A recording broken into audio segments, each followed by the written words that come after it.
No Man's Sky isn't that great. There, I said it. If that made you mad, don't worry, because I also might have cancer. Or whatever this squishy thing in my mouth is. We'll talk about all that and more on this stuck on the damn ground because I'm out of fuel again bowl of dude soup. That was a good intro. Thank you. The moment of him kind of looking away is sort of like, did they buy it? Yeah. I have to seem like I'm not invested in the outcome of my anger. Yeah. Or then I give them an avenue of attack to dismantle my opinions. You can't joke about cancer, so you're gonna have to come out swinging with that one. You can joke about cancer. Sure. If You you just have have it. to survive it or be dying from my it. mom jokes about cancer. I mean, Yeah. she had cancer though. And so, I like, know she, her mom, She so can. I'm allowed to do it Greg too. Miller, Lance Armstrong. Me. Can't stop. Well, we don't know if you're a cancer survivor yet. Think Stay about it. tuned. I don't know. People who I clickbaited into this video, hopefully. People who care about you. Yeah. The notion is funny. We got a pretty packed show coming up. I'm Lawrence. I'm your host. I'll take you through space and bodily injury, lump extractions, all this and more. Joined by an expert panelist to discuss these issues today. Never. To my left, Chief Spaceman Adam Kovic. Yeah, I had a growth removed from my head once because they thought it was cancer. Turns out it wasn't. The end. Oh, you got to talk more about that Yeah, he soon. walks like I'll tell this. you later, sure. Okay, good. I told it once in front of Bruce, and he looked at me and went, "I didn't know that about you." Weird. We're gonna expose Because ourselves Bruce likes that. to know everything about everyone. He doesn't like surprises. That's true. Chief Space Case, Elise Willems. I've had lots of things removed. We'll talk about watched- that later in the show. And then Chief Space Ace, James Willems. 2 cancer scares for me. When I was really young, I had a bump on my Save it chest. for the show. We want Sorry. them to watch. We want them to watch. This is the. Tease it out. These are the breadcrumbs. Sorry. To later in the show. Cancer lumps. Yeah. Yeah. Also, Elise, I promised myself that I'd do this. You got a little thing in your tooth. Oh, okay. Yeah. Well, yeah. It's top there. Yeah. Yeah. All right. This Wait podcast for the has- show to start. You took it. I didn't see it I didn't before, get it? otherwise I No. would have gotten Okay, it. hang on. I That's apologize. the other one. Right off the main teeth. Here? No, the other side. Yeah, right there. Oh, they're people too. No, it's still there. Okay, hang on. Continue with the All right. show. We got 3 sponsors on this podcast: Mint Mobile, Stitch Fix, and Dollar Shave Club. You can get your new wireless plan for just $15 a month plus free shipping on your Mint Mobile SIM card. Go to mintmobile.com/dude. You can go to stitchfix.com/dudesoup and get a 25% discount when you keep all 5 items in your Stitch Fix box. And you can get the Dollar Shave Club Daily Essentials Starter Set for $5 at dollarshaveclub.com/dude. All that and more coming up. Oh my God. No, you don't often very see dental. Adam's teeth Yeah. because of the way his face is shaped, so seeing them is very off-putting. Hello. Yeah. Right. I have gums. See, your face is teethless generally. Like, Typically, if you yeah. lose your teeth, it wouldn't matter. No, Whenever I you- smile, you see only my bottom teeth. It's Smile. strange. I was born with like a large upper lip. Because you smile like a French bulldog. Okay, yeah. It works though. Man, it's funny you bring that up. Remember that thought- one photo of me getting my teeth whitened? Let me see if I can find it. yeah. It's the where you worst. have It's the It's plastic the thing? just Yeah. if you can't find it, I have just one of those too. Oh, yeah. just pull up the image of Coneheads when Dan Aykroyd gets his teeth checked by John Lovitz or whatever. Well, I Yeah. hadn't shaved in a week, so I had all this disgusting stubble. I was searching your face today for a thumbnail for the Pilgrim's Progress one they were doing, the sequel. I'm gonna need you to Spoiler. punch in on this. well, the thing is, Chrome was destroying my computer. It was taking as much RAM. Gross. Why Oh am my I doing God. this? And CPU as Zoom in, you. as Photoshop. There's So I had to close me. Chrome. Bing gives Oh, look at that. Look different at this. results. Oh, look at this Dear twins. God. Twins. Damn it. Anyway. If you send me a link to that, I can put it you up should on pull the- up the GIF of Aaron from Game Grumps when he had one of those in and he was eating M&Ms. Oh, yeah. It's really funny. Anyway, sorry, audio listeners. It was this disgusting photo, but you can check it out on YouTube. It's right at That's the beginning. painful, that thing. What, getting whitened? That Oh, that- yeah. That plastic. They try to Vaseline up your lips so they don't crack. Typically, if you're doing audio listening, rarely are you just staring at a wall. You're usually doing something on a computer Yeah. or driving. Jerking off. Usually. Our podcast. Yeah. Hopefully. Yeah. We have a good audience. Thank you, audience. Yeah.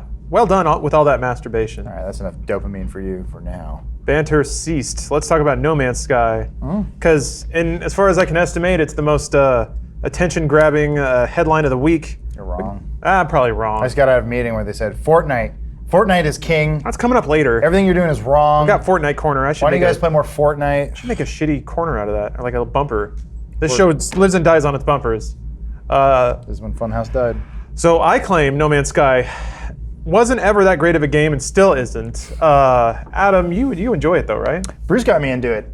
James and Elise were gone, and he was like, "Hey, let's try to figure out a co-op series we can do." He's like, "No Man's Sky came out. You want to give it a try?" Like, sure.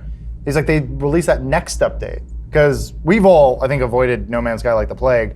I played it a Ironically, the one person who played it was Spool. I played it. I know, but you did it as like. I feel like you did it as sort of an educational. But you see. did it because it's a video game. That's true. Yeah. And So I it doesn't pretty mean anything. much- fair. Yeah. Okay. Yeah, none of us. You're going to play it. I feel like when because it's a Elise video game. plays a game, it's because she loves it or she's passion. somewhat invested in it. Same with James, same with myself. Or It's like, simpleton. yeah, it's a big deal if I play you. Savant, I think. That's is what the I'm word. telling all Wait, you. played. are you saying that if you, Adam Kovic, deign to play a game, that you lower yourself to these designers and publishers? No, I've elevated them to myself. But no, Bruce made a convincing argument. He said the game's fun now. Do it or I'll hit you. Basically that. And he said, "What happened to your head?" And I said, "I'll tell you later." And it is one of those games. We have played this game a million times in a different way, whether it's Astroneer or Conan Exiles or Ark. It's one of those types of games that I fucking hate. Resource management, all that stuff. But with that said, it is one of the more manageable and fun games, and I think the idea of traversing space is much more appealing than just being like a naked dirt person. Yeah. With your dong hung out and Punching then some guy. trees. And like it does feel a little hard in the beginning, but once you get off that first planet, I feel like the game eases out a little bit. And so I had no preconceived notions about the game other than what everyone said. So that was my thing going in, and obviously our audience saying, "See, Spool was right." And I went, "I don't fucking care, dude. If the game, I don't know. I never played it Yeah. Do you know until how many 2 days hours you ago. put in to this game? Roughly 15, I think. And you haven't hit a cap where you're like, this feels grueling. This feels. I don't know. It's weird, like, because we've been playing it co-op. That's the new thing they added, the multiplayer. So I don't really want to play by myself. I want to play with other people. That to me is more fun. So do you think you'd enjoy the game as much if you weren't playing it with Bruce? I don't know. That's a good question. Because I never really played Astroneer by myself. Like, once we all stopped playing, I never went home and said, like, I want to play this. I played it with Jess, and I always thought those games are much more fun with someone because I hope I'm not pissing anyone off when I say this. It's not really a game. You know what I mean? It's a resource management thing, so it's sort of just a bunch of micromanagement. And that's more fun with friends because it feels like there's more at stake. Because you're finding the game with someone, I guess. Yeah, if that makes sense. There's certain things that are experiential now. The journeys and stuff. Like, what I call them a game or whatever, like, they're just Sea of Thieves was the kind of thing where it's like, you know what? I want a real low stakes cruise around an ocean. And this seems like now it's a pretty low stakes cruise around space.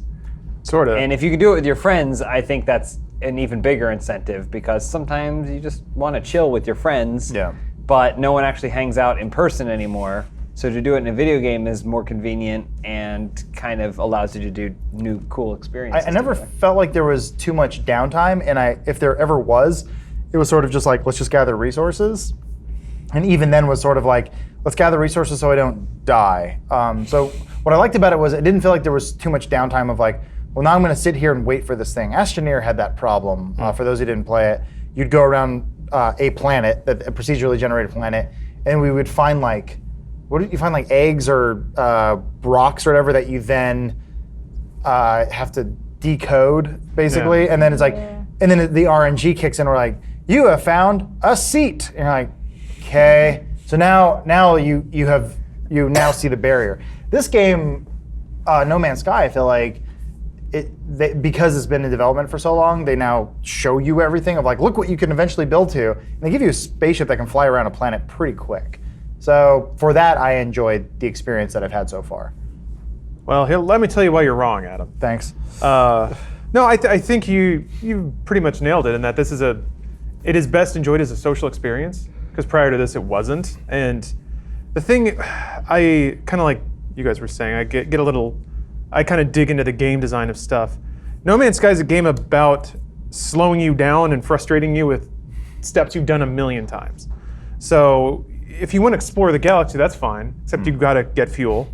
And then in the process of getting fuel, you run out of another kind of fuel. And in the process of getting that, you run out of oxygen. And it's just a series of running out of stuff and then just moving things around in inventory and picking up a bunch of garbage while you're trying to get the thing you want. And you have to go back into the inventory to ditch it all. To me, the time spent doing the task that I wanted to do, as opposed to doing all the side things the game design forces me to do to really drag out the experience, is not a good trade. So like if they had shown that original VGX, was it VGX or VGA's trailer? It was VGX. The VGX, 2013. yeah, when they first showed that trailer, when he's looking out at let me see if I can everything, find it. and then he opens up his menu, and then goes, shit, I'm low on ferrite. Then he shoots a laser at 30 things, then he goes, oh, okay, now I built this, and I got to combine it with, now I got launch fuel, then he puts it in, and then he takes off. Would that have been more truthful to what the game is? So you're kind of hitting on a different topic, which is the perception of the game, because that was a whole monster unto itself. Yeah, people perceived that when No Man's Sky was going to come out and everybody was super hyped for it, people perceived that it was going to be a do-everything game.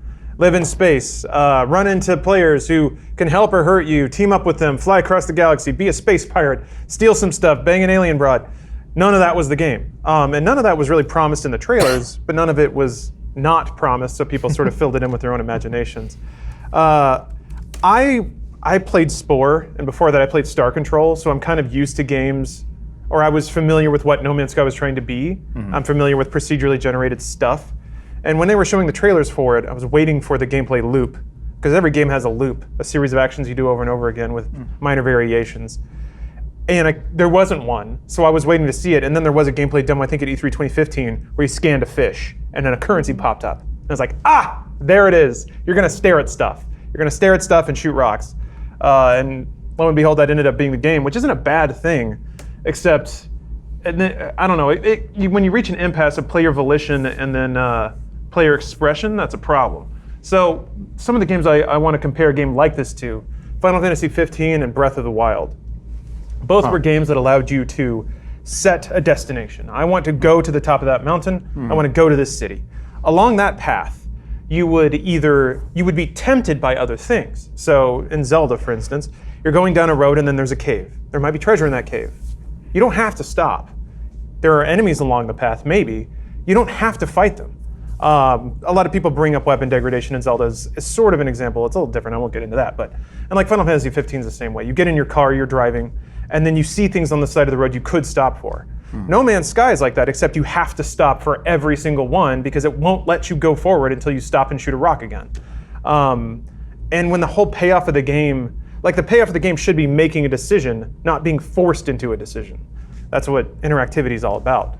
So when No Man's Sky basically gates you over and over again for basic resources, boy, it really just, to me, it just throws water on what the experience is supposed to be. The game is close to this trailer now, but I have never seen this much wildlife bunched up together and this sort of variety yet.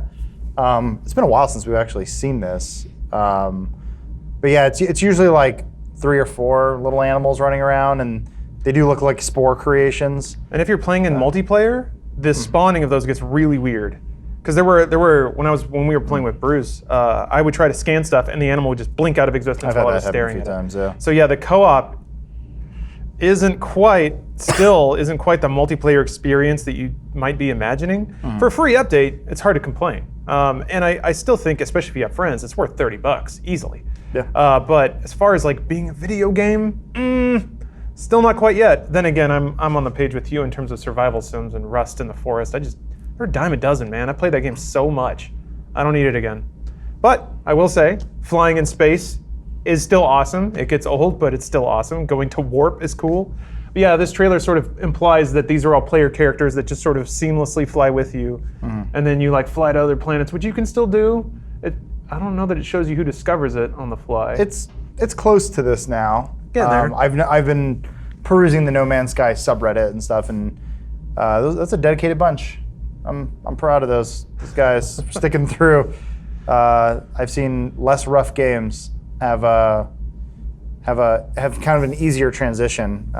So kind of surprised like the Destiny audience is sticking around with it, but Some of them, yeah, that gets to love-hate territory real quick. Who has their finger on the pulse and thinks they can give an accurate assessment of whether, like, the general gaming population, how they feel about this? Because I do see feels like a lot of people we know in the industry are, like, really gung-ho on No Man's Sky again. But from what you can tell, does the player base feel that same way? Going off Steam reviews, there does seem to be an interesting redemption arc going on right now for this game. Yeah, which I am fascinated with, because it's still the same game. It has multiplayer now, but they didn't fundamentally change any of the design principles or the gameplay experience.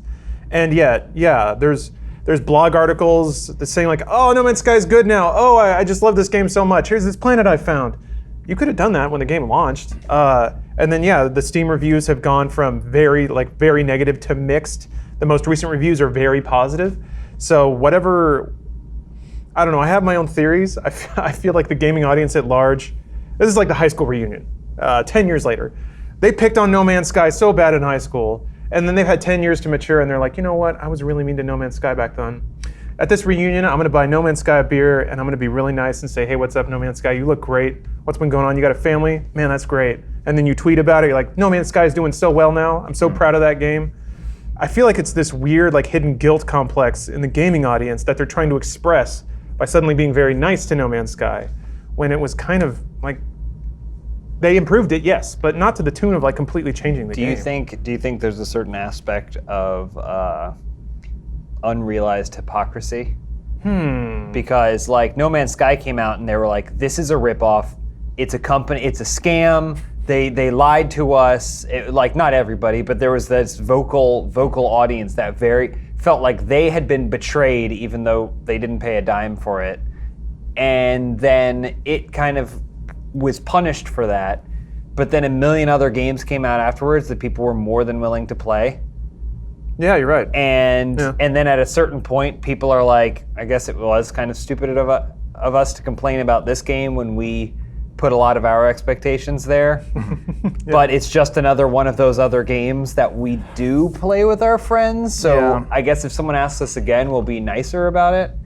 And this is an opportunity to ask again because they made some sort of update, you know? I think if you already owned it also, it's much improved, I guess, but you didn't pay for it again. Like, well, you already had it. Paid $60 for it when it came out. That kind of sucked. Maybe you've forgotten a little bit, but now you're like, well, I have this game and it's better. I can play with my friends. At this point, though, are you allowed to be mad in this situation that exists where when this game came out, the writing was on the wall. We saw it. This, like I said, Ark, Conan, all these games that come out where you are paying to get early access to be a beta tester, and if you don't like that, then don't buy it. Yeah. Like it wasn't positioned as early access, and it launched on console, which that was Sony, but it was Sony, but also that implies if it's on a disc, it implies that it's a retail product, like that it's.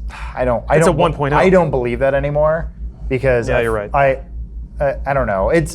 I hate to be the older dad and be shame on you. And I don't like the position the industry is in any more than anyone else. But rather than sitting there and crossing my arms saying I don't like it, I'm gonna just cry about it. I'm just gonna go, okay, well, I'll just try to evolve and try to learn how to live within this world. And what I did was what I think most rational people did. They looked at the wasteland or the battleground that was No Man's Sky. We all peeked over the wall and went, all right, I'll check back later. And I'm like, I will pick no side. I will let you all fight amongst yourselves, and it is up to the developer and the publisher to make good on their promise. Let me know when you do that. There's about 600,000 other games I need to go play right now that are more than finished. I could even go back and play other games that were finished 10 years ago, and I'll go enjoy those. So as a consumer, that's sort of your responsibility now. Like I said, not crazy about it, but that's the world we are currently squatting in. I do think we're at a point where people are losing more and more excuses for being as upset with a game as they were with No Man's Sky. Because Fortnite, the game Fortnite that people play is not the game Fortnite that was out first. Yeah. You know? Fortnite was entirely intended to be a different game, and then they pivoted because their engine is so versatile that they were able to. And now it's one of the most popular games on the planet, and people love it.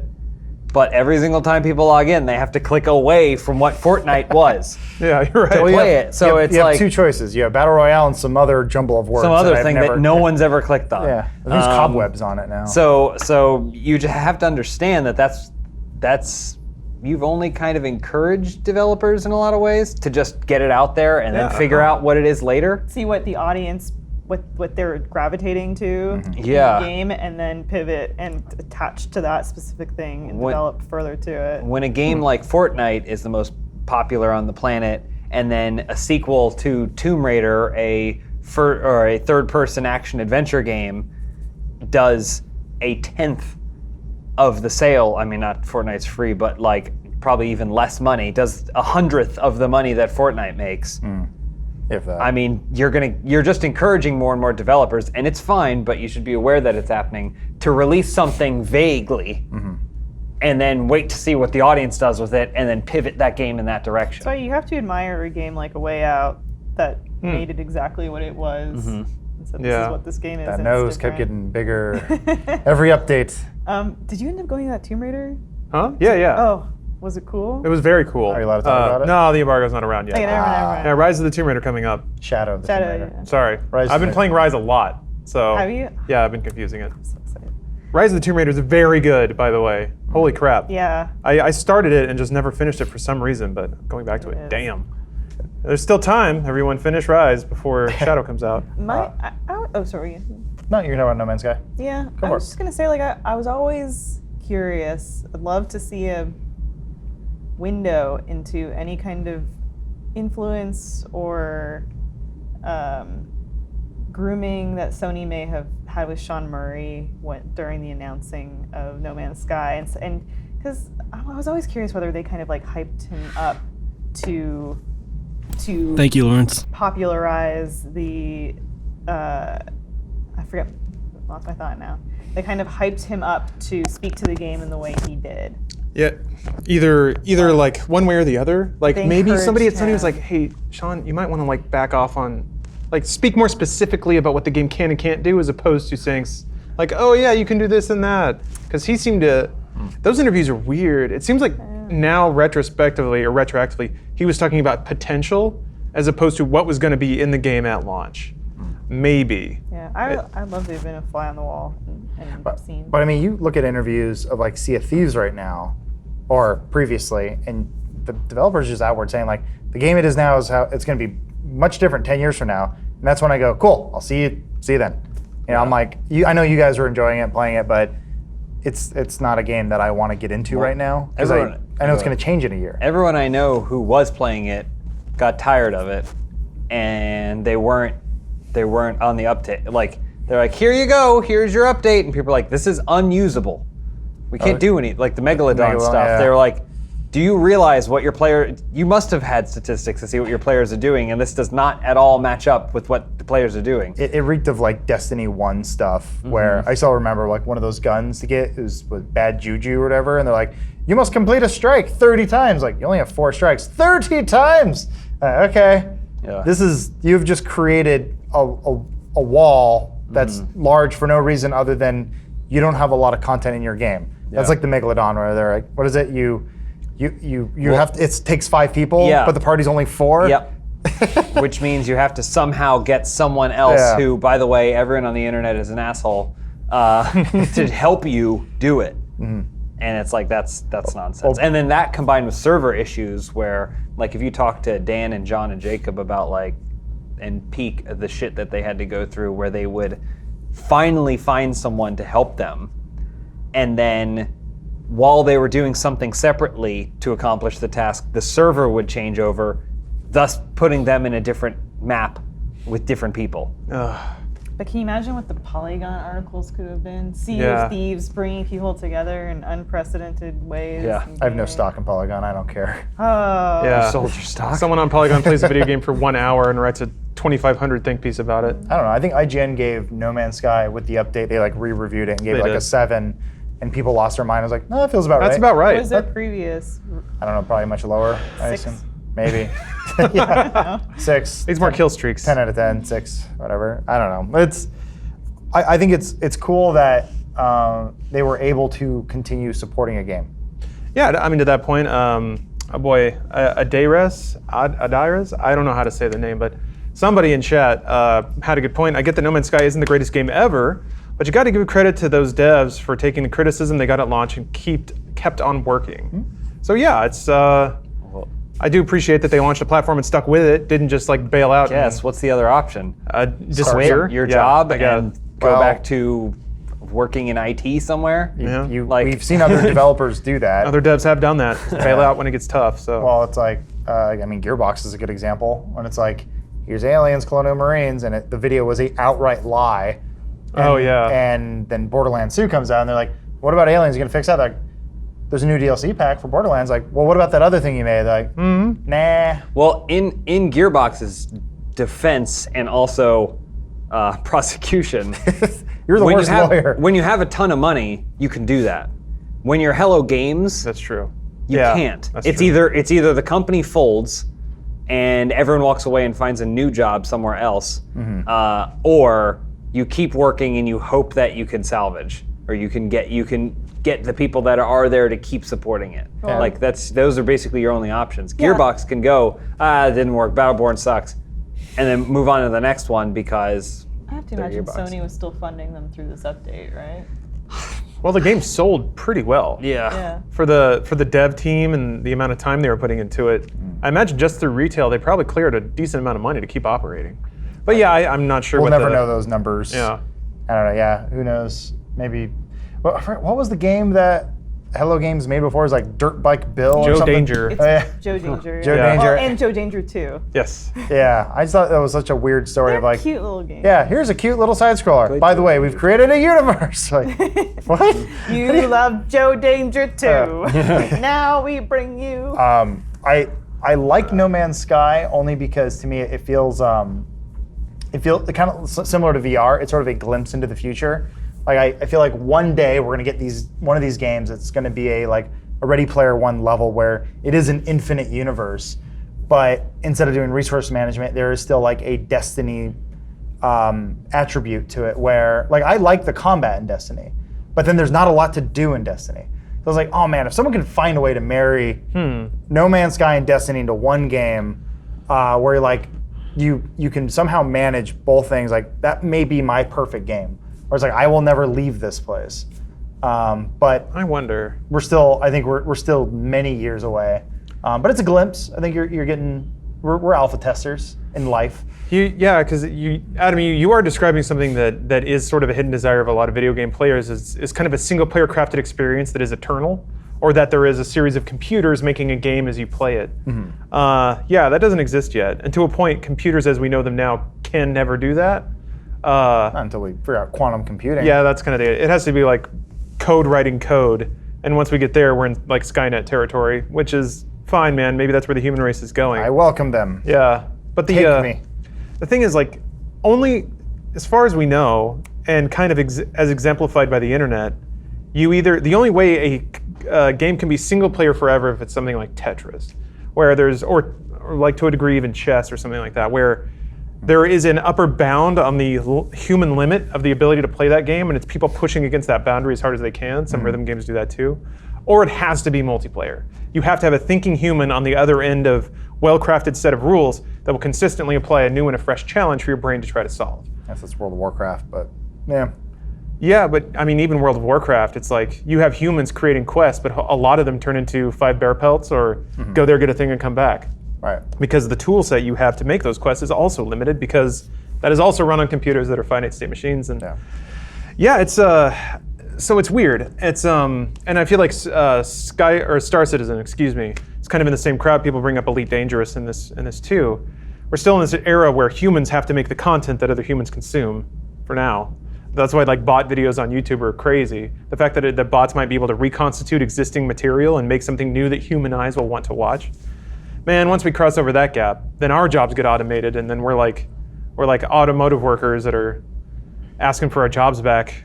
Gosh, what's going to happen then? I don't know. The robots play the games.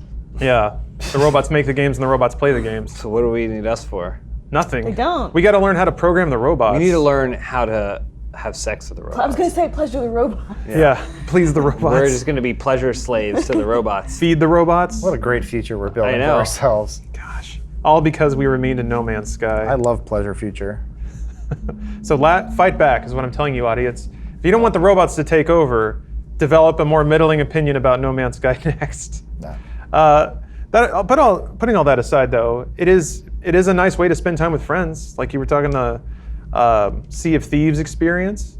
All the need for like context, meaning, and interest to go out the door when you're just hanging with friends and talking.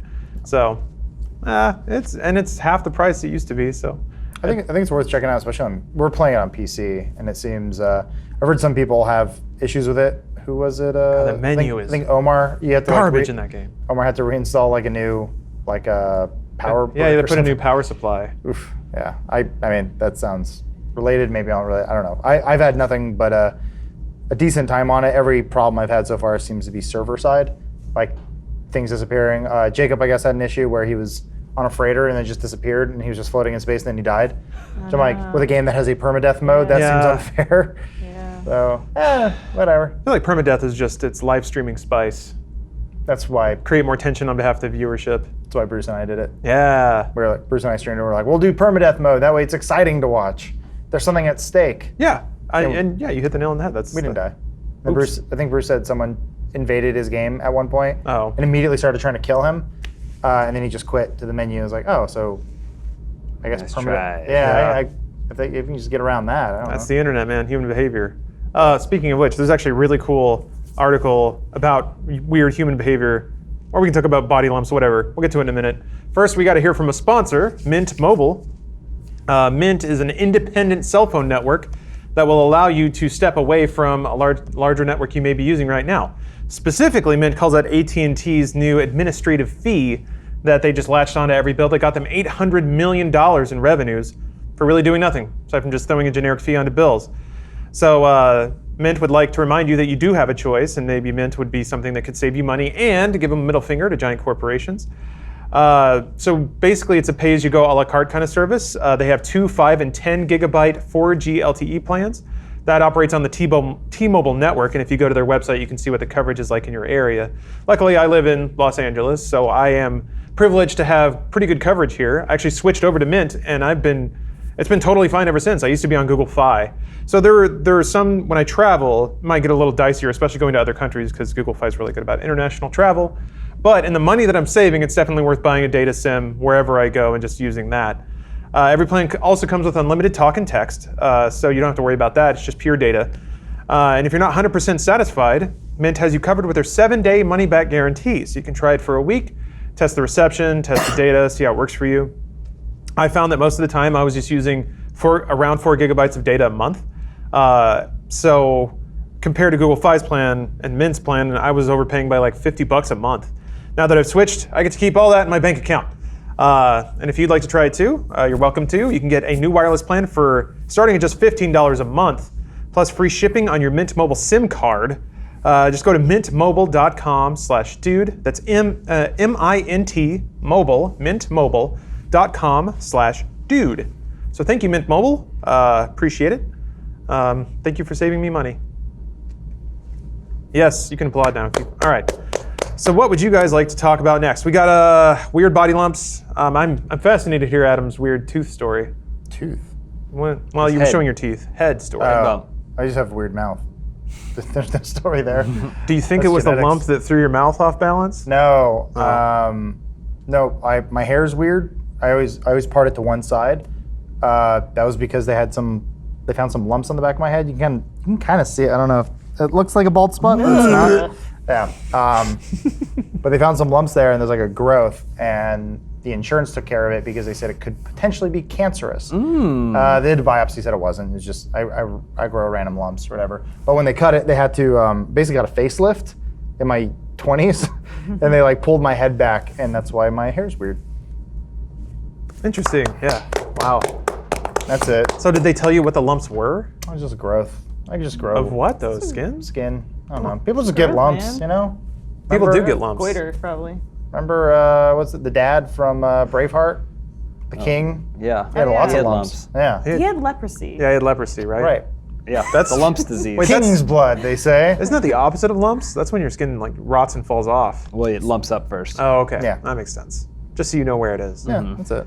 Yeah, I've got a lump now. What happened to your lump? Well, I've had 2 lumps in my life. This is second lump. So I don't know. I got it tight. Punch in on that, Omar. Yeah, there she is. You can kind of see it. Yeah, you can see it. Yeah, if I put it against my teeth, it's a little more visible. What if And it's a reaction to your teeth whitening? Well, I'd be pretty delayed. I had my teeth whitened a while ago. But no, this is... So I had one of these in college. I was just eating like I do, chomped the hell out of my lip, swelled up, was eating like 2 hours later, chomped it again, and then it was swelled up and stayed that way. And it stayed that way for like a month. I had to eventually go to an ENT, ear, nose, and throat doctor. They chopped it out of my face, sent it off to a lab. Turns out it's something called a mucocele. So in your lip, you have all these little ducts that carry saliva and junk, and if one of them gets pinched off like a hose, it just bulbs up under your lip. And sometimes it will heal, and then the saliva will just drain out. If it doesn't, then it just stays there forever, and they have to chop it out of your face. It's like getting like a goiter or a pimple in your mouth. Yeah, so what is the difference between goiter and pimple? I don't know. We should look it up though. I get painful cystic acne, and really all you can do unless you like dig the shit out of it is wait for it to drain back in. 'Cause it's just all like your like sebum or whatever is just all clogged. Is that painful? Does it No, feel like, it's just squishy and it's in the way. Okay, so a goiter is a swelling of the neck resulting from an enlargement of the okay. thyroid gland. Oh, okay. Yeah, one of those gross The assholes. woman from Seinfeld. And Yeah, then that what was the runs in other my thing we were family, talking oddly about? enough. Oh, really? Oh, just pimples. Yeah. My mom had never that. So. Also, that was the Home Improvement episode where they thought Jonathan Taylor Thomas was going to die. They're like, no, you just have a goiter on your neck because he had a thyroid problem. mind. Oh. That's all it was. So- I just remember watching the episode. My mom's like, oh, I have that. You just take a pill. Kid's a puss. Like, thanks, Mom. Much like Home Improvement, we're converting mundane medical problems into blockbuster entertainment. I don't know. Is that what we're calling it now? Yeah, sure. Dana Carvey, my thyroid. I know. That's the best part of that story, sadly. You know talking about the Dana Carvey show? No. Is it what, only 6 episodes or something like that? Yeah. And Something like they were the follow-up to Home Improvement on NBC or whatever it was. Yeah. But every episode of the Dana Carvey show had a sponsor brought to you by, Dana Carvey show brought to you by, so they did Mug Root Beer. And they do the they do the episode of Home Improvement of like, Zach's gonna die or whatever on a very touching episode of Home Improvement, followed by the Dana Carvey Mug Root Beer. Yeah, followed by the Mug Root Beer Dana Diet Carvey Mug Root Diet Beer, Mug Root Beer Dana Carvey show because they Yeah. changed the official title of the episode. They basically sold the title of the show waiting to as find a this. sponsorship opportunity So all the every graphics week. say that Yeah. in their promos. The documentary that's on Hulu, they talk about that. Yeah. It's hilarious. But then they show that clip back to like Stephen Colbert and Dana Yeah. Carvey, everyone who was on the So show. funny. And you see these guys crack up of They like. know they're such one assholes. of the funniest things I've seen in so long. Also, man, like Dana Carvey show was so damn good. It was like the shit they got away with. Yeah, Well, it was just the funniest people allowed to do whatever they wanted. yeah. I think it is a generational and a time thing because I remember when it premiered watching it with my grandfather because we loved Dana Carvey from SNL. He did not like the Dana Well- Carvey show. It was not his thing, you know? just too It's the weird, kind too of absurd. comedy comedians do. Yeah. There's a certain comedy that comedians do that's supposed to appeal to a lot of people, and then there's comedy that comedians do that's supposed to appeal to comedians. They're bored and so they're Yeah, because they're trying to do something Yeah. they haven't seen before, the so it generally goes into aristocrats. absurdism. But then the problem is, as absurdism catches on, then you have to find a new way to push into absurdism because that's the only stuff that surprises you. So stuff like really lo-fi footage of the two of them going up to a drive-through, paying the person and driving away before they get the food. Yeah. They're like, oh, what a prank, what a prank. Like, it's stupid. Right. It doesn't make any sense. And if you're not looking for something new, you're like, this doesn't fit in Yeah. with any of my pockets, of my knowledge of comedy and the things that make me laugh. Well, they did the bit. What was it? Waiters who are nauseated by food. Oh, yeah, yeah. So it's Stephen Colbert and Steve Carell, and they're just reading off the menu. And Steve Carell. The only thing Steve Carell is doing is while Stephen Colbert's reading off the menu. It's stupid and it shouldn't work. And it's like one of the funniest things ever. And the show got canceled. So here we are. They also did the one where it's just the Academy Awards and it's the nominees for Best Foreign Film, and it's literally just them doing the most offensive impressions that they're Stereotypes. capable of. And that's the only thing. There's no other commentary There's no joke. or joke other than the fact that Dana Carvey is wearing like a bowl cut. and like big dark rimmed sunglasses doing the most offensive, a really offensive Chinese accent, and that's it. Yeah. That's the whole joke of it. And there's Steve like, Carell is a Middle Eastern man, Yeah. and like it's and then what's his face? Colbert is Gregory Peck, doing an amazing impersonation of Gregory Peck. But like you watch the thing and you're like, there's no joke here. It's just the joke is them Yeah. doing that. the whole thing is a joke. Which makes the it so whole good. thing is that like, why is this a sketch? Yeah. I guess, can you guys pinpoint something that is both broadly appealing but also surprising to comedians or people who have spent a while in comedy? It's tough, right? I was trying to think. I mean, everything Hannibal catches on Buress. Eventually. I guess. yeah, Well, Eric but Andre Hannibal has- Buress doesn't do Hannibal Buress his comedy is way different than all these studio movies that he's been appearing in. That's a good point. So the comedies don't reflect his humor. He's just Yeah. smart enough to say yes to those roles, so that way he can get paid. There are so many comedians that have historically done that. Like when you think of Dave Chappelle being in You've Got Mail, and you're like, Dave Chappelle was Tom Hanks' best friend in You've Got Mail. Yeah. Something's not adding up there. I'm But surprised that you've seen You've Got Mail. It's a good Seen it movie. 100 times. I've never seen it. Oh my god. So I'm obviously not a big romantic comedy person, but You've Got Mail is like, it's Nora Ephron, who is a great writer, and it's actually Was it a good Sleepless in movie. Seattle people? Hey. She did Sleepless in she wrote Sleepless in She wrote it, Seattle. she directed it. Oh. That was like Rob Reiner. Rob or Reiner whatever. directed it. You've Got Mail is better than Sleepless in Seattle. Yeah. Okay. Yeah. Wasn't You That Got makes Mail more first? sense. You know where I live. Come at me. Okay? I mean, Sleepless in Seattle was the cash in off of You Got Mail, right? no. No, You've Got Was it the other way around? both, Oh. yeah. I mean, it also wasn't. Sequel. Yeah, it's sort of like Runaway Bride. goes- when it's like, goes- you love them in Pretty Woman. Yeah. Oh, They're yeah, back right. in Oh, this like- trash. Jonah Hill and Emma Stone have that Netflix show that's coming out. Yeah, What is yeah. it? It's Everyone's like, oh, super like- bad I again. think it's two Oh, people that are I doing forgot she a was in weird that. experimental Me too. test together for some agency, secret agency or whatever. Okay. There's a very vague teaser that came out, but I'm like, yeah, I don't know if we were like clamoring for them to get back together after Superbad. Here's how it goes. All right. It goes Sleepless in Seattle. Okay? Okay. Then it goes City of Angels. Okay. 13 going on 30. Tom Wait, Hanks is in are we just doing Meg Ah. Ryan movies though? This is just movies. These Meg Okay. Ryan No, movies? no, not necessarily. These are just 'Cause you know movies what's of a- the time. What's the hierarchy? These here? are movies. I was Meg- saying from worst to best. A good Meg Okay. Ryan romantic comedy is French Kiss.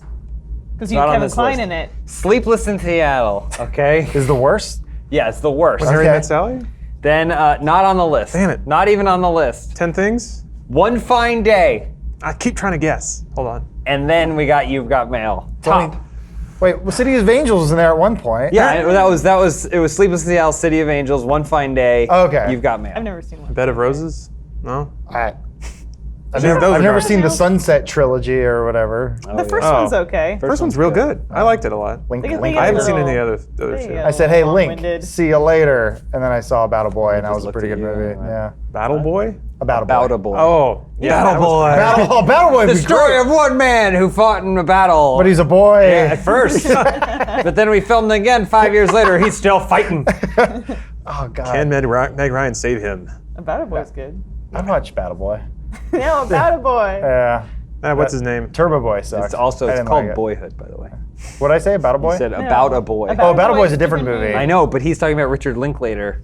No, I got it mixed up. But About a Boy, okay, I'll make my list. Oh, what? I don't know what the list is supposed Boy, to be. it's Oh. Boy movies. Omar, hit the hot topic button. It please. goes, top movie is About a Boy. There it is. Hold on, I'll wait for this. Say that. Best boy movie is About a Boy. Okay. Second best movie is Boyhood a movie? Problem Child. Boyhood is the one. Boyhood's the one. That's on the bottom. What about Boys in the Hood?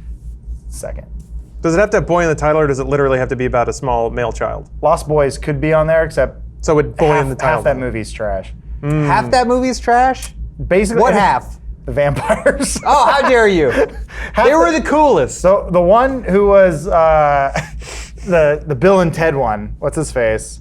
He's the worst vampire. He's one of the vampires. Oh yeah. Bill, not Ted. Unless I forget who's who. I used to have his name. He's a Alex? director. Alex Winter. Yeah. Thank you. Yeah, he is. There's some amazing moments where the vampires are like basically going, like, Remember just bite him, you idiot. gangs. When Kiefer Sutherland is like, Bad boy. "Gotcha, you're eating maggots," and he's like, "Ah, maggots." And he goes, "Kidding, Chinese food." You're like, "Ah, Chinese food." You don't remember that? I do. It's stupid. It's awesome. They were so cool. They all They'd just- hang out they near all the just sleep fucking. upside down. Remember that had Greasy Sax Man. Greasy Sax Man. At Oh the yeah. beginning Oh of yeah. The I Lost remember. Boys. I remember Grease Sax Man. I saw it recently and I hated it. We missed it. If we were in our early 20s in like the early 90s, we would have been living large. You'd go to the amusement park and you'd watch men play the saxophone. That was the coolest thing you could do. And Sit you on a couldn't tell blanket. anyone about it. It was Yeah, like, you- not globally. Your It diet just- was 90% cotton candy. Chance to dream. They explored this in what is that movie? Midnight in Paris. It was Owen Wilson's character's like, I was just born in the wrong time. That's my problem. I was born in the wrong time. And then they time travel again because he's in the 20s or whatever, and they go back even further because she's the chick he's with. Nolan woman. Oh. Marion Cotillard. Yeah, she's like, I was born in the wrong time. She's like, what are you talking about? Transition to the best. And then she goes, no, man, the 1890s was the shit. I think the term they call it is golden era thing. Yeah. Where you think See? that. That's the thing. You would go to the 90s. I need to make Midnight in Paris James edition. There I He go goes back. into Lost Boys. Everyone's- He's playing the saxophone. Everyone's rollerblading. Cotton candy. But they find another time machine like, oh man, if we just went to the 70s, it'd be great. And they go there and it's Summer of Sam and everyone's killing each other. There's Colts and shit. No way. Oh my God. It's I feel like sucks. it's chicks in not the really same. short, tiny jeans. They have pancake jean- ass. jeans They're short- wearing 90s jeans now. They're no, back. not Bad. short ones. The butts are bigger now and they're Not better. short ones, and their hair was big hair, and saxophones. I was so excited for the Summer of Sam movie when it was coming out. With John Leguizamo. Yeah, I was really Really? excited. Yeah. It was not that Summer good. of Sam. Yeah, I was yeah, like- I know, because it's like, what if we told the story of the son of Sam, except that he's not really in it. Yeah. You know, It's everyone about being John afraid. Leguizamo and that was the instead. problem. I really liked horror. I still love horror movies, but at the time, I was so into it, and it was a waste. It was like a shitty Zodiac. Yeah, it was exactly. That's the exact way. It Except is. no one watched That's the Zodiac when it exact came way. out. so Zodiac's whatever. a great movie. Yeah, I don't know. I think David Summer of Sam and like Stir of Echoes then came out on the same Oh, day. yeah. Stir Stir of Echoes is good. That's the better version of the Sixth Sense. Remember Matthew McConaughey? Yeah, I'm with that. So we go, Sixth Sense, okay? Stir of Echoes. I'm our hot topic button. Oh wait, he's done. Yeah. Also, Yeah. that McConaughey one was a different movie. That was one with Bill Paxton that you're thinking of. What's Stir of Echoes is Kevin what's Bacon. Yeah, the that was Kevin movie Bacon, I with, thought. Ashley Judd and The first one where he looks really Along old. Came a Spider. Yes, Along Came a Spider. Yeah, we're going. With So Morgan we're, Freeman? what is it? We're going. What's the worst one? What was the first The worst one? is Sixth Sense Sixth Sense is the worst. Okay? because it relies on its twist, Then we're gonna go to Stir of Echoes, which is good. which is good. So wait, what's the category? I see Horror. dead people in movies? Oh, just horror in general? No, it's just Horror it's, movies that came out in 1999. It's like What about Cube? no, too Stop science based. Event Horizon? also Too Canadian. science-based. It's Canadian. They're also thrillers, but not. What's it? The Matthew McConaughey one? Isn't the Kevin The Bacon Ring? one? No, Kevin think Bacon so. was where he Bacon. digs up his yard.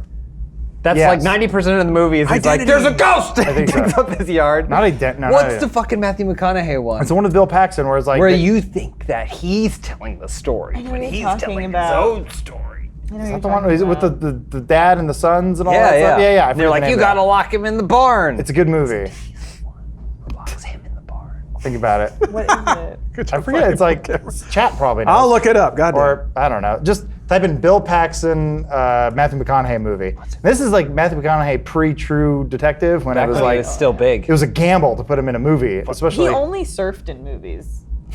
well on 5 set. years ago. So this is what, late 90s you're saying? Yeah. Yeah. Mighty Joe Young. No. That's it. Vertical Limit. That's a good thriller. Vertical Limit's not a bad movie. Wait, I was Vertical joking. Limit, the one with the rock climbing what's her one. face from the Craft? Vertical Probably. limit. Yes, Bruiser thank you. Hulk? Cliffhanger. Drop zone. Wait, Robin Tooney. It had Jerry O'Connell as the Jerry main. No, Tom- Chris O'Donnell. Yeah. Virgil Robin in it Tooney, you're Hold right. on. What's bad. Matthew McConaughey movie? I'm still looking. Frailty? Frailty. That's the one. What year did it come out? 99? Oh, one. Oh, 2001. Oh, maybe Not it's on the not list. fair. Directed by Bill Paxton. Yeah. That was the golden era. Late, Love you, Bill. When Bill Paxton was No, it directing wasn't. stuff. We missed Bad you, Bill. movie, man. There was a stretch of really bad movies. I guess some good ones came out. I guess. Like but what? I can't think of one. A good movie or a bad movie? Of A what? good movie. Oh. And turn of the millennium cinema. What are you We were talking talking about it the Dracula other 2000. day, how like Matrix came out and everyone was like, so people like trench coats? And they're like, Yeah. I don't think that's what it's about. The Trench X coats, versus gotcha. Sever yeah, movement. trench Yeah, coats, got it. More trench coats, more piercings. Trench coats, rap rock, sunglasses, and then hyper, like a lot of quick cuts. That's what you need. We need to watch Ballistics X versus Sever. We need to watch Ballistics X versus Sever. We and need then to play the watch Game Boy that Advance game. and The Specialist. And Or Assassins, yes, thank you. Movies where you see Sylvester Stallone's ass. Give it to me. A lot of them. Like, we got Sharon Stone nude in the shower. I'll do What- it. what is- No one asked. why is she being covered up by that man's ass? I like that Stop he, it. in a movie that wasn't about him, Rocky V, he still managed to get his ass in there. Really? Yeah. In the prologue, like yeah. they show those post Ivan Drago scenes and he's in the shower like, I'm shaking, I can't stop shaking. Be sure to get his ass out there. Woo! Good for him. Yeah, good for him. Wait, Right. what's his ass in Demolition Man? Yes, because he got Absolutely. frozen. He's- He's all babied Yeah. up. So that's like that. I like that. You killed 30 people, John Spartan. We'll freeze you for 15 years. Yeah, you won't know any of it. And then we're going to give you some special powers when you get out. That doesn't sound like much of a punishment. Also, your prison cell takes up so much room. Oh my God, and just the cost to freeze it. Jesus Christ. Also, if there's a huge, massive earthquake, we'll keep you safe. Don't worry. We Yeah. prioritize the prisoners, Yeah. even though most people are going to die in the earthquake. And we will let the guy, River Phoenix, or was it Simon Phoenix, will be released first. Yeah. Even though he did the murdering. Also, again, we're giving him special powers on the way out, superhuman strength, and martial arts skills. And very smart. Yep. And you are going to get to knit. Oh, that's Welcome right. back to society. That was his integration. Demolition Please don't Man curse. is an awesome movie. Awesome movie. Though, Oh, go ahead. I was going to say, San Diego Comic-Con did a Demolition Man Taco Bell. The line was 4 hours long. Almost went down to San Diego just for that. No. Glad I didn't, even though I heard it was awesome.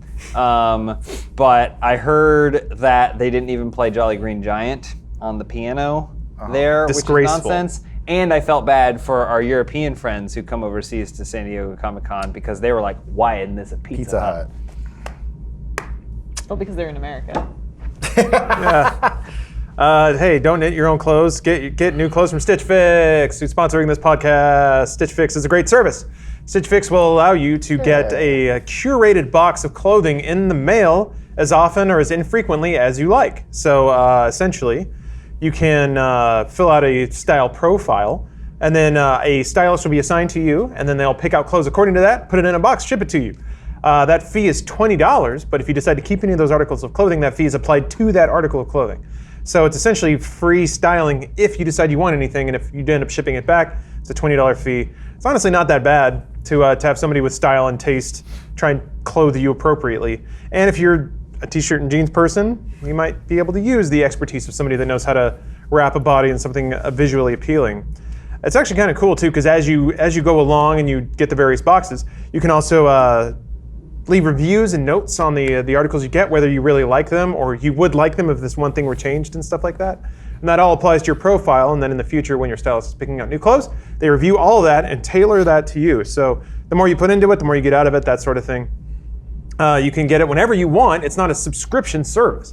So you can get it scheduled, or you can just a la carte go on, say, I feel like another box. Please send me one.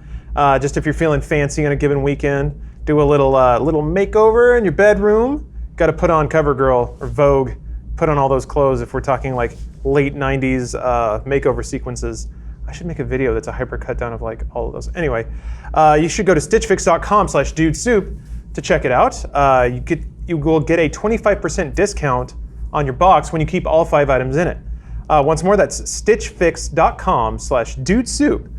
To get started, it's actually kind of fun to take the little quiz. I learned a lot about myself, honestly, in terms of like themes that I like and colors that I like and cuts that I like. One had to actually stare at them all in a grid and pick the ones that I liked. So once more, that's stitchfix.com/dudesoup. and get 25% off when you keep all 5 items in your box. Thank you, Stitch Fix, for the sponsorship. All right, so moving on. Got some other things here. Moving on, we're talking about Demolition Man. Yeah, Oh, we I can didn't keep just it talk about talking my about Demolition Man. removal. Remember how they? Oh yeah, Elise, what have you had removed? I have some cancer on my back. Let's No move big deal. along. That's it. I watched them. Was cut it out. actually? Was it actually like they tested it and they were like, yeah, this is super Yeah, cancerous? it's basal cell carcinoma, which is a non-deadly skin cancer. But it would have You kept don't want to get it growing on and your spreading? face, right? Pardon? It would have kept growing and spreading if. Yeah, it would have kept expanding. Ugh. So you would have had a lump. But it creates, the thing is, if you can get it to grow in the right places, like on your forearm or on your back, Huge. it shields Yeah. because you can't destroy No, it. it's like an open wound. Oh, it hurts. So you're basically an X-Man, but one of the Yeah. gross ones that has to stay in the sewer. Yeah, That's cool. yeah. Anyway, I'm very diligent with sunscreen. Sometimes. So should you. You see that video? They recorded someone with a UV camera. And they're putting on sunscreen. I was like, I told you the aerosol works. it does. Telling me the aerosol don't work. But then you have to rub it in. Yeah, of Yeah. course you rub it in. I need that camera on me so I can see where. We were. You at just the want to beach. do blackface, but safely. I Adam know got what it is. sunburn. Yeah. Because he was too proud to ask anyone. We talked about this. Yeah. Did you? Yeah. Okay. We We talked showed it off. I thought you guys were going to say, when we Hubris. were on vacation, we talked about you. Well, I'm very. And your You know sunscreen. how I feel about the The sunscreen. sun. You hate it. No, I She loves the protect- I love sun. the sun, but I have to, Yeah. I have to. It's my greatest strength and weakness. Yeah. Well, now I have a tan of little blotches on my back and then one on my left thigh. Oh, That's it. Perfect man. James has Gorgeous. a weird bone in his chest. So you you guys got want the- to hear about my lumps? Yeah. Yeah. So when I was like probably Open it up. 12 or something, I noticed that I had a lump here. And it turns out I had to go get it checked because they were like, who knows, why has he got a lump in his chest? And it turns out that my sternum just grew too much on one side. So it's like, it's even thickness, except this side is also bigger. So I was like, guess I better pump up those pecs. Huh. Okay. So there's that. And then I also had a lump in my balls. And so then I had to go and get that checked. And that was fun because I was like 14 lying on my back as a really like Michael Clark Duncan sized dude came in and then lubed up his hands and then went that and had to basically hold my scrotum as he like did like, no, not cut, just like scanned because they had to do like Squished him around. X-ray or whatever, sonogram, whatever, make doing- sure the baby's all right. He's doing that. Good job. Yeah, and then he also apparently he told me like you gotta stick your finger up my butt Yeah. at the time because that's how you get it. And he goes, Find finger's out. not big enough. Gotta get something bigger. Gotta go too. But that wasn't Still not big anything enough. either. You just have lumpy balls, I guess. Yeah, that's it. Nothing came of that. Nope. So something came. Can't watch The Island the same way anymore. I can't- Michael Clark I don't Duncan get in the it. reference. I've only saw it once, and I saw the scene with Michael Clark Duncan. It was on at the gym. The scene where So I he's watched it on crawling mute. away. Yeah. Ball Crying. squeezing. What? Yeah, they're just pulling away, and then Because Ian McGregor's like in the corner going. He's a clone of a football player, and the football player got hurt. So Yeah. then he had to basically like they harvest him. You What? want a more real and like ultra depressing version of The Island?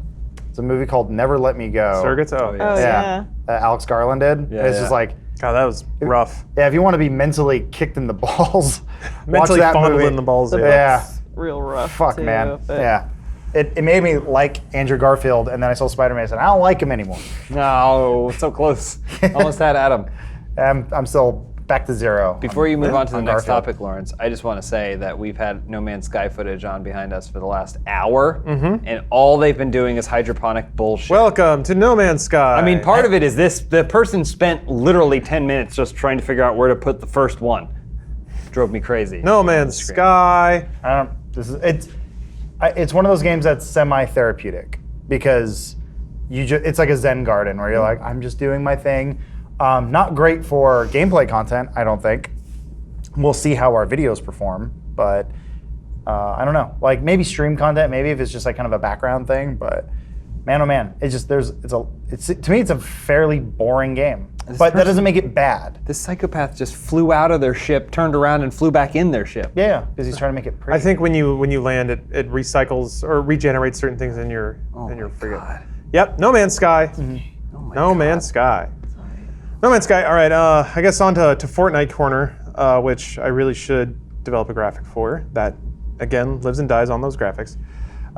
Wall Street Journal. This is a sign of the times kind of thing. has an article about hiring Fortnite coaches for your children's, kind of like you'd hire like a piano instructor or something like that. Wow. Yeah. People are paying other people like $20-$30 an hour to tutor their kids about how to win at Fortnite. What the? Yeah, you didn't think it was going to get to this? So This is Ender's Game. basically, I pulled out a few quotes from the article of like parents explaining their motivations and also kids talking about it.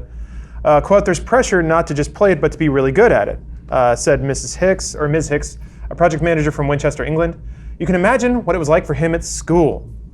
So yeah, kids are giving each other shit because they haven't gotten a victory royale yet. Oh God. Rob hopes his friends don't find out how he upped his game. Quote, "They'll probably think I'm cheating or something," he said. "That's how 10-year-old kids work." There's an article about it. Yeah, well, yeah, now it's out, but you don't have to tell anyone. Nick Menon was happy to pay $20 an hour for his 12-year-old son, Noble, to take Fortnite lessons. The dad is currently already dreaming of a scholarship or at least some tournament money. Fortnite creator Epic Games recently did put $100 million in tournament prizes. Some colleges court gamers with financial incentives to join their varsity teams. This is happening. Also, just if you're good at Fortnite, you can maybe turn some cash on Twitch. These are becoming career options. Can we go full screen on the image from the Wall Street Journal real quick? I just want to point out Spider-Man crawling away. Him and Roomba trying to get out of the hell that is a middle-aged man teaching child to play Fortnite. Or is that the dad? I think that is the tutor. Okay. Oh wait, it no, says it's watches the dad, his 12-year-old son. Yeah, you're right. Gotcha. I just like Spider-Man going, "Get me out!" He named his son Noble. Thwip away. Really? Yeah. Yep. What a strange name for. That's millennials, dude. Or I guess these are Gen Zers. But Yeah, maybe also, you- I have those blinds and they suck. Because the people who put them in before I moved in didn't do a good job making them, cutting them, or whatever. Yeah, take that. Take that, humans. There's also, quote, "I want them to excel at what they enjoy." Ewan Robertson said of his sons Alexander, 10, and Andrew, 12. He hired them a Fortnite coach in June who can stay as long as the children keep up their grades. Quote, "Within 1 week, I actually got a solo win," Mr. Giles said. "The other dads I play with congratulated me. I earned a little credibility with my son and his friends, and my wife and daughter made fun of me." Mr. Giles' 13-year-old daughter Morgan says, quote, "It's kind of cool but weird at the same time. She dislikes how her dad screams with delight whenever he wins a match. Quote, it's annoying."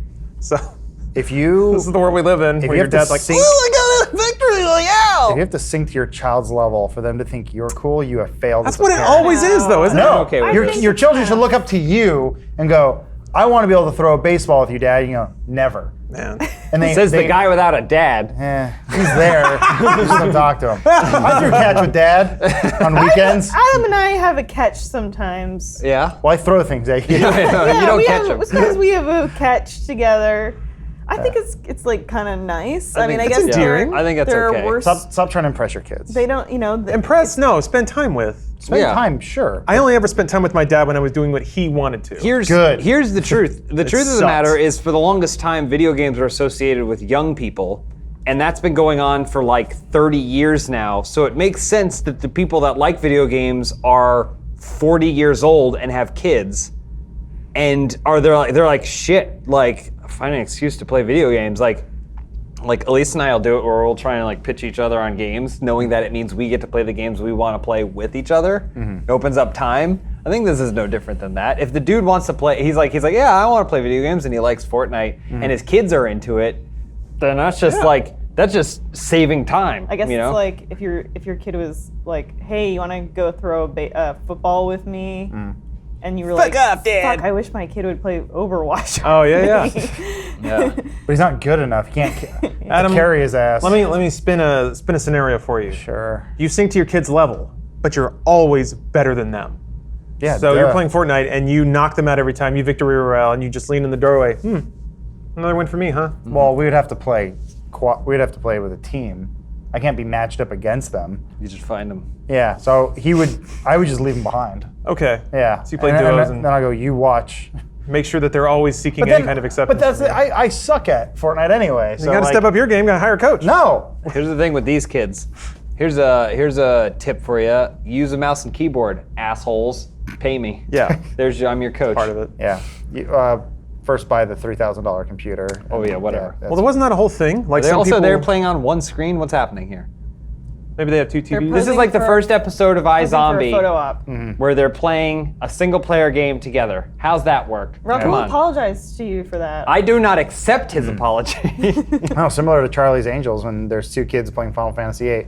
yeah, Makes come on, guys. fucking sense. No one on set raised their hand. I'm Yeah. sure someone did and he got fired. I think as long as like these parents still make sure their kids have a well-rounded life, there's you know, I don't think it's problematic. Well-rounded in the sense that they have like maybe an iPhone that's a year old. Yeah. Okay. Well, they have other interests. They go outside. They still They finger focus bang. on school. They're not just like, I mean, there are football players that like they ride on their football scholarship. Yeah. They don't, you know, it was a big scandal at UNC, right? That What did James do at UNC? the football players were not actually like excelling academically. They were getting Oh. their There stuff was- doctored, but so they could ride their scholarship. That's pretty age-old. The African American Studies department wasn't doing its due diligence, and so a lot of people were just getting free grades. That's been happening for a long I was gonna time. say, that's a time-honored tradition. Well, then again, okay. I mean, that's it. You have to wait for the headline when there's an esports pro that's skating through college and his grades have been given a pass because he's so good at Fortnite. Sorry, they shouldn't be gendered. So I hope that like that's why I hope that like at least they're still invested in school and like, you know. Yeah, I like the quote from the parents like, well, they keep their grades up and this is what they want to do and they want to be good at it. So what's the problem? And, real quick shout out to the Wall Street Journal. Great website design, but you're using an image from the single player part that nobody No plays. one knows what that Bum, is. bum, So bum. any child that you want Yeah. to read this article is going to look at that and go, who are those four people? Yeah. Or that child will cancel their Wall Street Journal subscription. Yeah. Well, we're using their dad's credit card. Yeah, we just gave away the entire article. Sorry, Wall Street Journal. Oops. But that's Oh, yeah, journal. you pay for it. We pay for it collectively. Funhaus I'm does. paying for it? Yes, paying you for are. What the fuck? I need to read more of the Wall Street Journal. You do. It's been there. You got a shared login. I should read. Also, in other like "This is the world we live in" headlines, this actually is really fascinating to me. So, there was a game called Abstractism that was on the Steam Marketplace. It was later found to have what is highly suspected to be a cryptocurrency miner in it. Nice. That's pretty deep web unto itself, but it gets deeper than that. So, all right, this is going to take a bit of an explanation. So, you guys know Steam trading cards, right? They are generated as you play a game, and that led to something called Idolmaster. It's a play on Idolmaster, the other thing. Anyway, it was basically just a script that would run games from your Steam library while you weren't there, close them. So once you had enough cards, it would close the game and launch the next one, generate a bunch of Steam inventory, and then you could sell those cards on the Steam Marketplace and generate money out of the games you bought. Then that started this weird meta game where people would try to buy games at cheaper prices than they could sell the cards for, and essentially come out with positive revenue from Steam. Then it led to people making games that you could get easy cards from that were sold very cheaply on like Russian third-party code trading sites.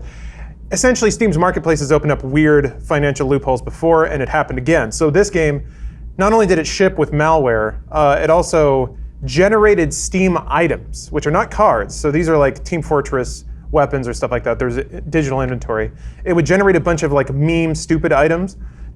Initially, actually, it generated an item that was visibly identical to a very rare item from Team Fortress. So people would sell it, and other people would accept the trade when they didn't really fully inspect the listing. So they would get a junk item for like $200. Pretty smart. But then that started drawing attention, so they changed it. Now it's just a bunch of meme items like Gaben's Banhammer, and actually I have to look them up because they're kind of funny.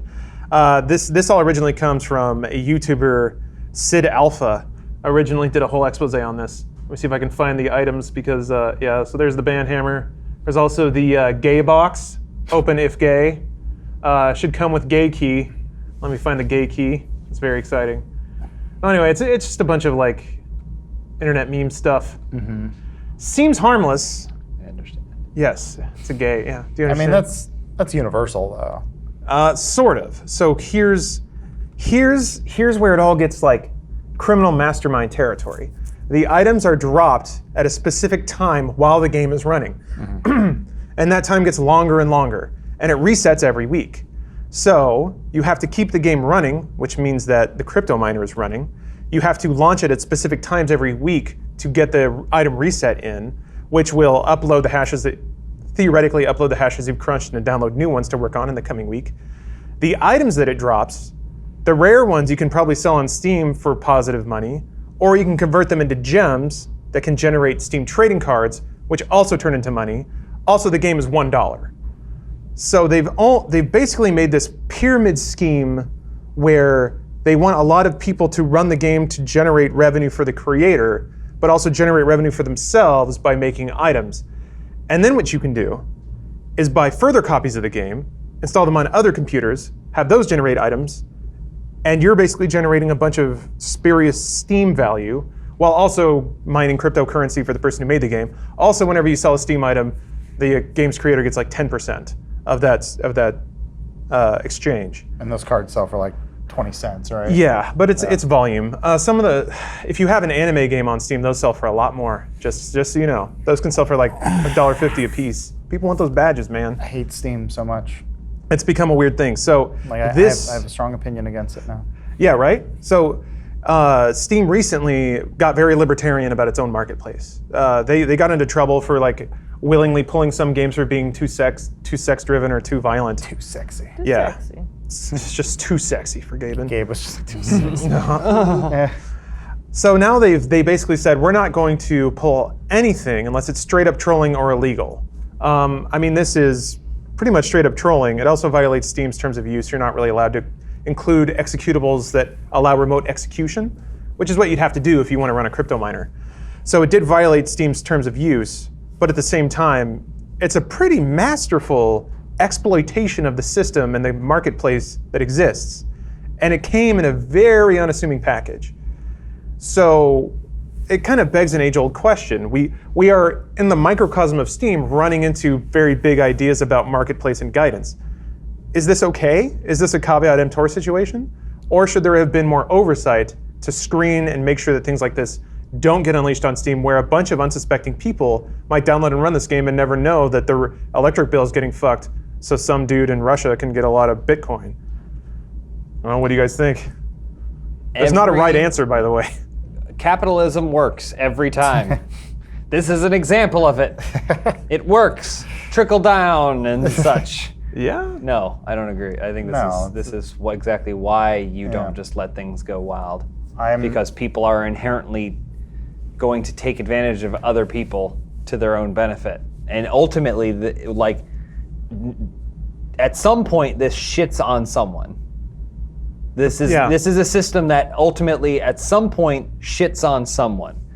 So if 50 people get rich doing it, it means that it shit on probably 300 people to get to that point.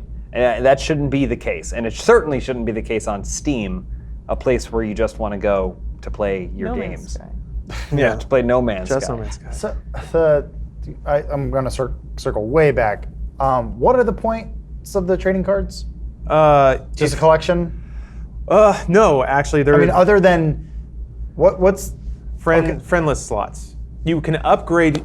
The more badges you generate, that gives you experience that levels up your Steam profile. Okay. And then that increases the number of slots you have in your friends list, as well as a bunch of other fringe benefits that don't actually matter. I want less friends. Okay. On Steam. Yeah, I want the friends list to not pop up every time I fucking launch Steam. Yeah. God, you're so proud of the fact that you did a thing to Steam. You have to launch it every.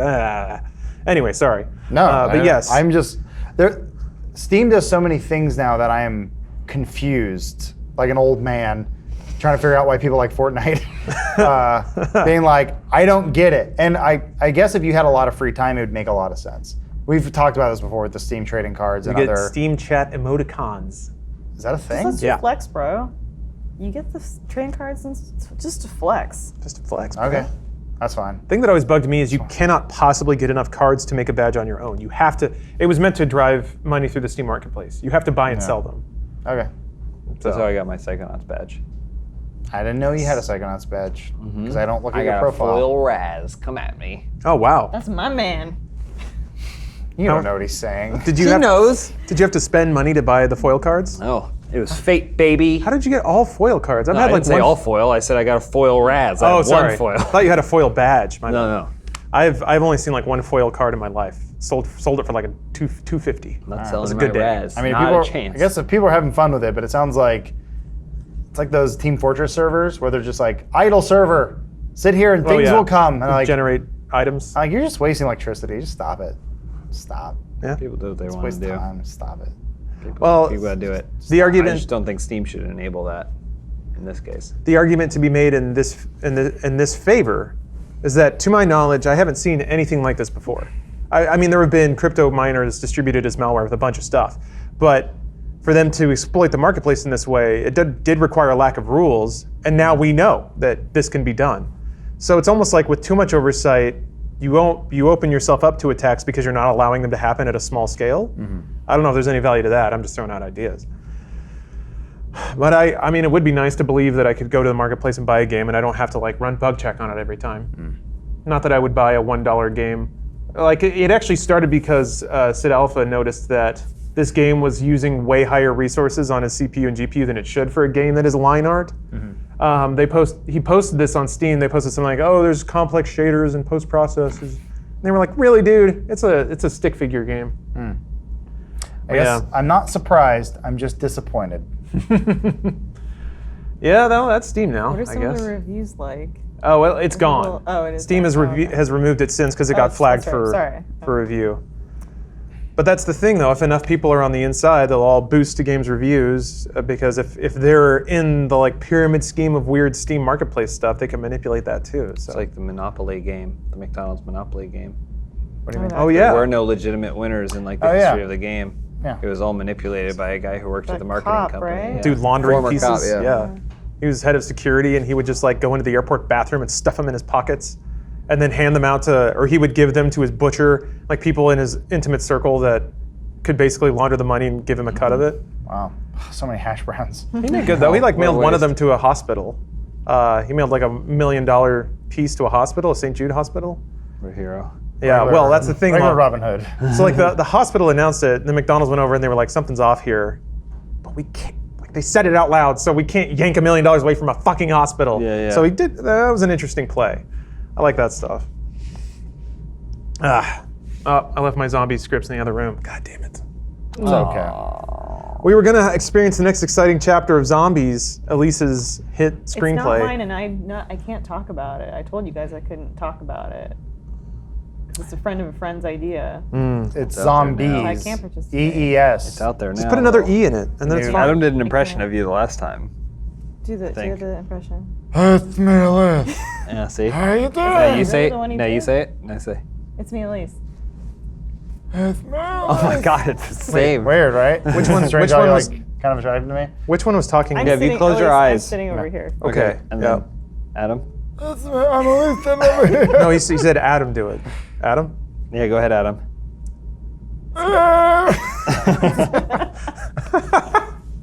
God damn it. Well, We have fun here. sorry guys. It's gonna have to wait another week. Darn. I know. It's gonna be like We could potentially do some of it at RTX. I can't. I never mind. personally can't. Elise is legally I can't. and personally I not able was to do it. Told in confidence. You have so many artsy friends. They don't know. Yeah, I know. They James don't says care. that they're vagabonds. I never said that. No, he uses did I another say? word. said Boy, yeah, I was bohemian. like, we are not allowed to say that. Yeah. I'm glad you finished. I'm an I thought you were going to say tramps. You're an First artist? time she's ever heard I'm that. an artist. Wow. What? You know what I'm saying? What, vagabond? Ah, I missed a step. yeah, everyone did. You may have noticed my shirt's changed. That's because when we recorded this podcast, I completely forgot to do an ad read. So we're doing it now from the future. This podcast is brought to you by Dollar Shave Club. Dollar Shave Club has everything you need to get ready in the bathroom. And because I enjoy listing scents, let me do so now. They have the Mint Cedarwood Body Cleanser. They have the Citrus Hawaiian Ginger Daily Face Cleanser, the Sage and Black Pepper Hair and Scalp Shampoo, and the Sage and Black Pepper Hair and Scalp Conditioner. If that hasn't encouraged you to explore your scent experience in the bathroom, I don't know what will. But they also have a special offer for you. They have the $5 Dollar Shave Club Starter Kit. That comes with Amber Lavender Body Cleanser, comes with the 6-blade executive razor, Dr. Carver's shave butter, and One Wipe Charlie's. If you don't know what those are, you should find out, or rather your anus should. They're basically peppermint scented ass wipes. And if you've never felt the calm, cool, cleansing experience of mint on your raw, red, and irritated anus, you owe it to yourself. Think about your butt cheeks right now. Think about how irritated they are. And think about how it would be a cool sip of oasis water in the middle of a desert to have a cool mint breeze flying right through that wet and irritated chasm. I get very passionate when it comes to talking about ass comfort because I believe you're worth it, and you should believe you're worth it too. They also have all sorts of other products for the bathroom. That includes, as previously mentioned, shampoo, conditioner, body wash, toothpaste, hair gel, and the previously mentioned wipes that will give you a tingle in the place you deserve it most. But if you want to get started, again, a $5 starter kit comes with the body cleanser, One Wipe Charlie's, shave butter, and the 6-blade executive razor. And then after that, you can get on a subscription plan for the razors to keep them coming every month, or just buy them whenever you need. You can do it one way or the other. A la carte, subscription. Either way, Dollar Shave Club wants to keep your bathroom stocked with the finest smelling and finest grooming products. You can get all that at dollarshaveclub.com/dude. What's more, that's $5 for a sampler pack of really interesting bathroom products at dollarshaveclub.com/dude. Thank you, Dollar Shave Club, and let's return to the podcast. I promise the rest will be perfectly executed. Okay. Time for our Nettin. He somewhere in there. Yes, he is. How did his corpse hit the button?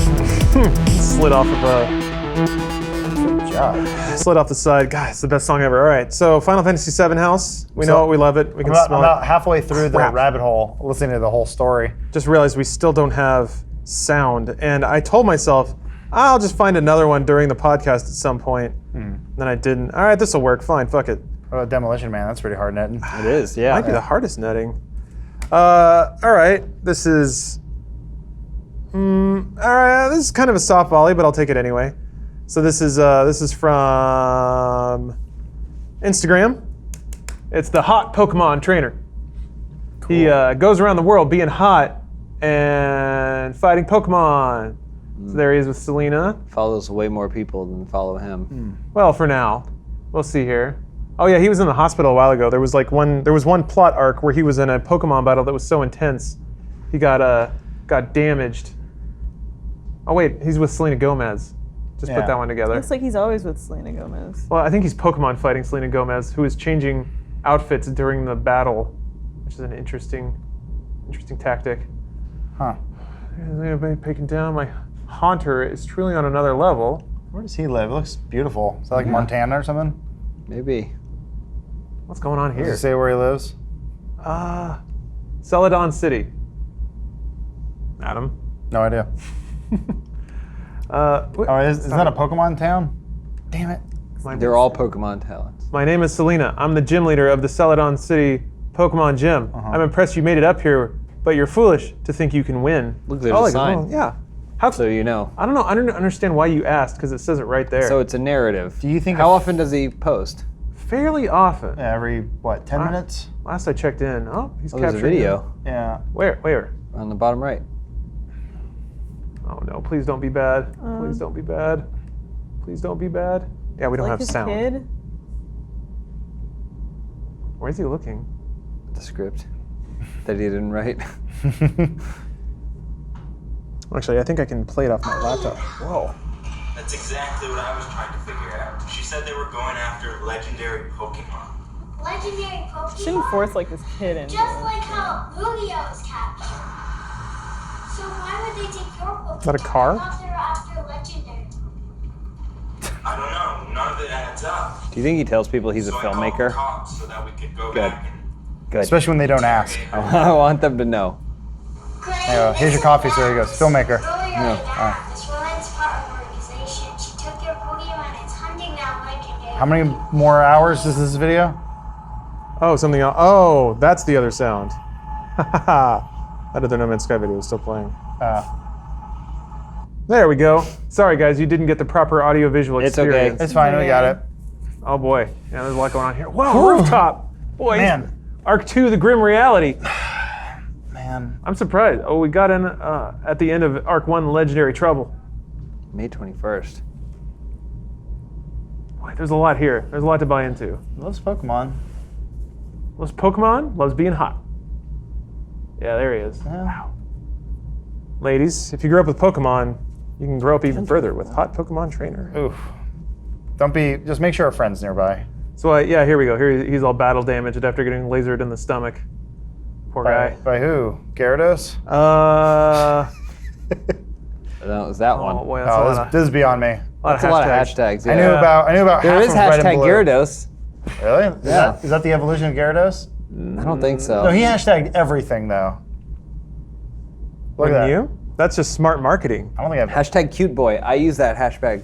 I love hashtags.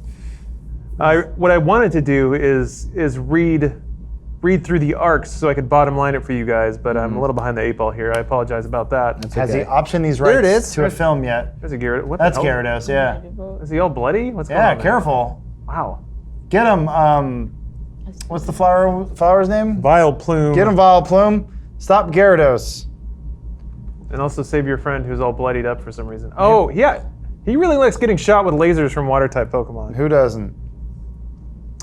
Well, I guess we'll put it to a vote. Damn, I really feel like I underserved you, hot Pokemon trainer. I'll tell you what. I'll read through arcs 1 and 2 and just do a little summary later, Okay, great. just so we can catch up. Good. But James, what do you think? Final Fantasy VII House or hot Final Pokemon Fantasy trainer? VII House. Elise, what do you think? It's a hot Pokemon trainer for me. Yeah. Wow. Okay. A lot of effort put into that. A lot. My heart says Final Fantasy House, but my mind says Hot Pokemon Trainer only because now Lawrence has to do some research and See, I was trying to avoid that. yeah. Well, no, I want to hear the whole story, but condensed. I will learn more about Final Fantasy House on my own, as I have been the last 2 weeks. Yeah, I'm like 30 minutes into that video. Oh wow. Okay. It's rough. It's a rough story. I mean, Lawrence basically told us everything about it, but no, I guess there's like it's sad. every little peripheral bit of information about that makes it more sad. A lot of people under mental duress. Yeah, it's crazy how humans can invent very bad situations for each other, but nobody's doing it actively to hurt anyone. It's just everyone's bad nature sort of combining and inflating it. There's a really a good place. Well, there's a really sad part where one of the characters threatens to commit suicide, but then the writer said it didn't look like a real suicide, so I got mad because it was just like soft cuts. They weren't deep cuts. Oh, He said it was just a cry for help. you're just doing it for attention. Yeah. What an asshole. I don't know who to root for in the story anymore. So a Pokemon trainer wins. Wow. Okay. Yeah. Pokemon Trainer wins. Yeah, he's hot. Well, that's good because there's plenty of material here. He only just recently got to the point where he started labeling his arcs. So I don't know if there's that's pretty much it. It's just him hanging out with Pokemon, and then it gets real with live action sketches, entire Pokemon battles. You get to choose 2. The other will go to your little bro: plasma gun, electrical restrainer, or an elemental sword that looks kind of like a razor blade. What is that? Whatever, who cares? I'm pretty sure that's from Ratchet and Clank. Yeah.